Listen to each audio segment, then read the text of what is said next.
Habari, karibu Mambo Estimate. Karibu Mambo SMS. Huu ni mfumo unaokusaidia kuweza kutuma SMS za bulk kwa watu wengi.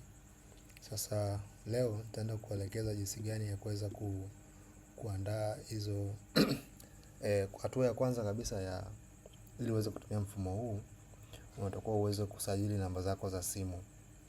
Na ili uweze kusajili namba za simu, utakuja kwenye phone book, ambapo kitu cha kwanza kabisa utakuja kutengeneza contact group. Kwa nikiklik hapa contact group, utaona kama mimi labda nina leads, nina wateja. Kwa unaweza kutengeneza group labda tuliite customer kama hivi. Ukishatengeneza group, utaliona pale. Utachukua hii group ID kama namba 38. Kwa hiyo mimi nikija hapa kwenye add new, nisema hapo naweza kuweka Excel moja. Yaani naweza kuweka namba moja. Kwa nikisema hapa test, nitaandika namba yangu ya simu. Okay, nitakuja kuchagua group kwamba hii namba ikae kwenye group gani. Umeona? Kwa kama ni customer, nitaandika customer, nitakuja submit. Kwa mpaka hapo nakuwa nimeweza kutengeneza group langu. Nikaenda kwenye customer nikisearch na muona yule pale. Sasa hii ni njia ya kwanza. Njia ya pili ni kuupload Excel. Ambapo hii Excel sasa kwanza unatakiwa download Excel hapa, ambapo Excel ukija kuifungua itakuonyesha customer name, mobile number na group. Kwa ile group tunasema kwamba ile 38 ile kwenye contact group, ile 38 hii hapa utakuja kuibadilisha katika Excel yako. Okay. Kwa katika Excel yako pale utaandika jina la customer, utaandika namba yake ya simu pamoja na ile group kama pale ni 38. Baada ya hapo utaisave hiyo Excel, alafu utakuja tu sasa hapa kwenye upload Excel, utakuja kuiupload.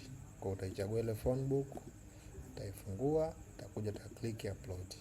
Kisha upload tu pale ile content itakuwa nini? Inakuwa imekuwa uploaded. Ila kama duplicate basi Excel inakwambia bana hii namba duplicate utaweza kuupload mara mbili.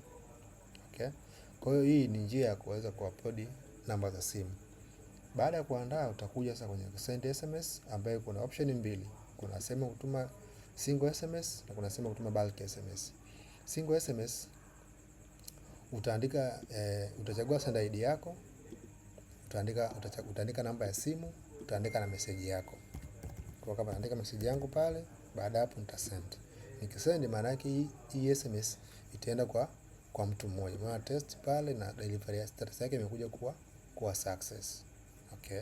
Ukija sasa kwenye bulk hapa, cha kwanza utachagua send ID, utachagua contact group kwamba unataka hii bulk SMS kwamba hii message ambayo unaiandika iende kwa wateja wapi na wapi.